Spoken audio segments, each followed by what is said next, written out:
जब यो भान्टाको रेसिपी मैले बनाएँ नि फर्स्ट टाइम मैले बनाएँ। मैले नेटमा कत्तिचोटि हेरेँ अनि सबैले यो भर्ता भर्ता भनेर भन्थे अनि मैले कहिले पनि बनाएको थिइनँ। मैले सोचेँ आज भान्टा मात्रै छ अनि यसको केही स्पेसल बनाऊँ।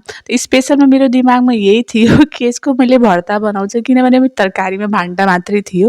मैले चनाको दालसँग यसको भर्ता बनाउन स्टार्ट गरेँ अनि बनाउँदा बनाउँदै यस्तो मिठो बास्ना आयो, पकाएपछि त एकदमै मिठो लाग्यो।